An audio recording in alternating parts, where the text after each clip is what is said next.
busier window than I'd expected and hoped for, to be quite honest. Upon checking if we'd received our record transfer fee, turns out that was from 1998. That wasn't even this millennia. So that guy must have been pretty decent.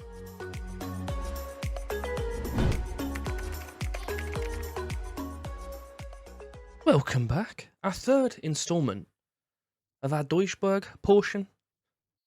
It's definitely not going to be called the Duisburg portion, because that sounds gross. We've not had as fruitful form over the last month or so as we'd hoped. And you've probably noticed that our top scorer's goals have dropped. He's gone. Very upsetting. If you're not sure who it is, I'll tell you very shortly. But before we jump into that, if you do me the favour of liking, subscribing, show your support on the channel, it'd be greatly appreciated. All that madness would just be a little cherry on top. Thank you very much. So, as I said about the transfer, our current record is about £3.8 million for a fella called Bachiru Salu, who was a Togolese international, played for a few teams in Germany. So, yeah, I've had a look at his Wikipedia page. He scored 65 from 312, which isn't the best. He had his best spell at Duisburg, which probably explains the fee. But probably going to be a few years till we break in that. We are sat at the moment in mid-table, which is brilliant considering where we took over. Recently, well, shall I say since the last episode, which was Magdeburg and Würzburg, we've played a few games.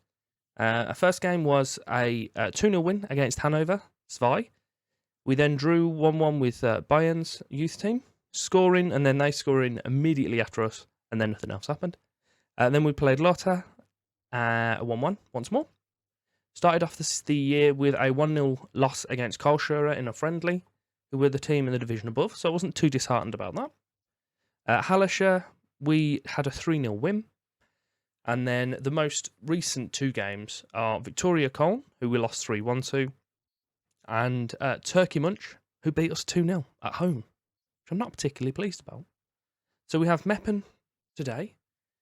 I don't think we're going to play Zwickau, just because it might be a little bit long episode-wise, because I'm going to run through some transfers as well, and a little tweak to the tactic that I've been doing on the Atalanta save.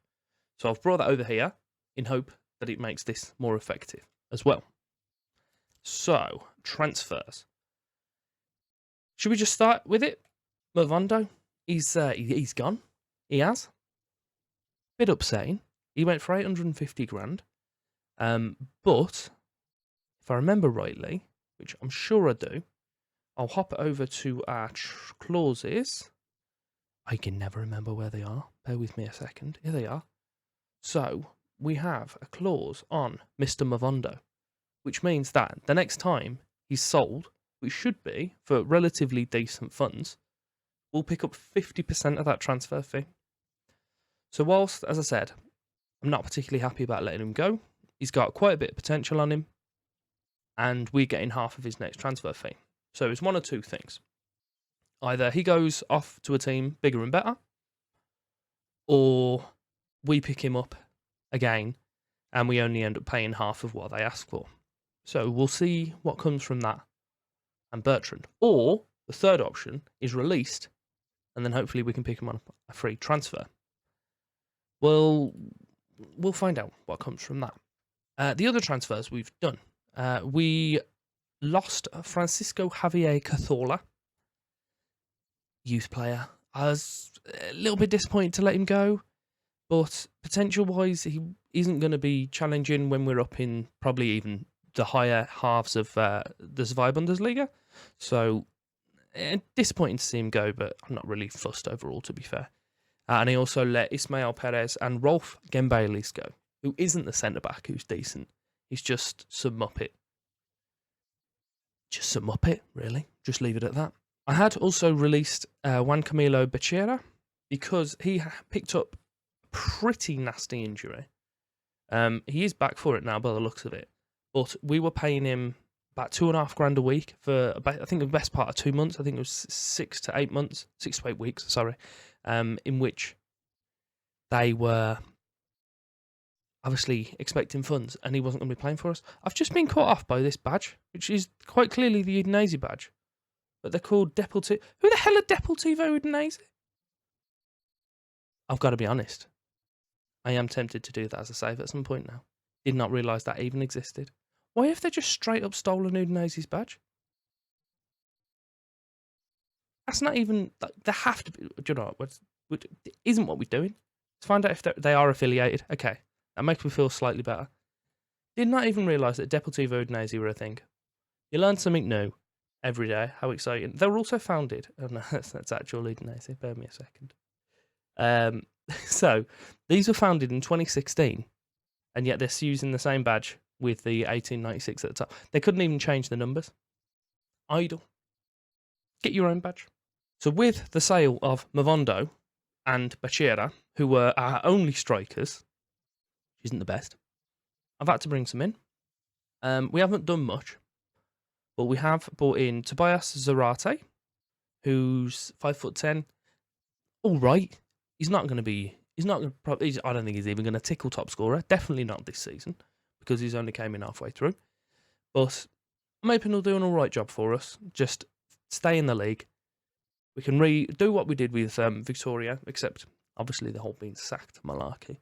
But stay in the league. Get rid of all the players that are on high wages. Bring some in on lower wages who are better, and then we can have a go at it the following season. I'm not expecting much this year, but hopefully our strikers can steady the ship for us, keep us on that upward trajectory. We also brought in Sebastian Kochimano. You might have noticed both of these strikers have played 2 games. Neither of them have scored yet, which is helpful. He's also just an all-right striker. A little bit of potential, not a vast amount. Even if they've got a little bit of resale value, that's probably what I'm going to look at. But yeah, just another all-right striker to pad out the numbers. These are 2 that I was quite happy with. Tim Roth, I don't know. He is a pretty good left back. I'm not too keen on him playing left back, to be honest. I think I'd rather him play centre back, but I've got him on loan, so I don't think I can be trying to change his position. I don't think Dortmund would be best pleased, especially since they've actively specified that I need to play him left back. But it'd be a good defensive left back for us, which isn't really lining in with our tactic, but he's decent. He'll do a good job. We're playing wing back support at the moment, so even if you put those stats on, it doesn't highlight anything that's incredibly bad on him. So he should do a decent job out there. And he's a unit as well, which is always helpful at 6'4". And finally, a fella I tried to bring in as a transfer, but he wasn't feeling it. But he was happy to come to us on loan. Is Daniel Leonhardt. Leonhardt? Who knows? But he's going to be decent for us. A decent little holding mid. And he can play the defensive mid role, which we've now incorporated. So instead of having the 3 in the middle and either an attacking mid or a holding mid, I've just gone for a little narrow diamond. Seems to be doing a good job for us at the moment. Our defence looks incredibly strong. Midfield, less so, but we've got a few good youngsters in here. Elion Mamuti, and there's a few other ones as well. Oh, and here's Gembalius that we haven't sold. He's the good one. I say good. He's the decent one. But we're going to go into the game with Shafran in goal, Gomez, Quadwo, Volkmer, and Rota as a back 4. Noel playing behind Fry and Leonhardt. Then we have Mamuti supporting and Goy and Zarate up top. So, decent performances this year. Hopefully this kind of narrow diamond is going to do a good job for us. Meppen are 3 or 4 positions below us now. So if we can pick up the win, that's only going to help extend our little gap we've got formed between us and the drop. First 5 minutes, the highlight started with the ball being smashed across the box. And we're in our green kit, which I wasn't even aware we had, to be quite honest. But we're in our green kit, which is all sorts of helpful for you, because I don't even know if you can see our players. But Gudo's got through the... Oh, okay. He tried to lob the goalie, and he's hit the crossbar, the silly sausage. Quadwo is just doing a fancy pass for no reason whatsoever. Corner for Meppen. Puts it towards the middle of the box. Some guys managed to control it. Just put it down. on the edge of the 6-yard box from a corner. I'm perfectly happy with my defenders allowing that to happen. Cooper? Oh, Volkmer's missed a header. We all know what that means. It's a goal for the other team. Rene Gude with a goal. And the defending definitely wasn't Gude. I'm so sorry. The ball is with Meppen out on the left side. They've lazily lumped it forward, and we've now got control. Right, so, guys, let's do something good. No, we've lost possession. Let's do something good. We've got possession back now. Right, so what are you doing? What was that? This definitely is just stay where we are. Don't get dragged in. What was that? Don't get dragged in to a relegation battle. That's all I'm asking for this season. And preferably, as we know, at least a even goal difference. I don't want to be seeing a negative goal difference at the end of the year. We've just passed the hour mark. I've already made the one sub at half time. We swapped the left backs over just because Roth had picked up a little bit of a knock. We don't want to get him injured. I am thinking we'll take Elian Mamuti off. We just don't have many people who can come on for him. If we push Frey up top, change that then to an Enganche, we'll go with that. Hopefully that'll do something for us. Ngoy can change from being a pressing forward to just being deep line forward on support as well. And we'll bring on Kochimano for Ngoy actually, because he's anxious. Isn't ideal for a striker. Can either of these do anything good? Not particularly.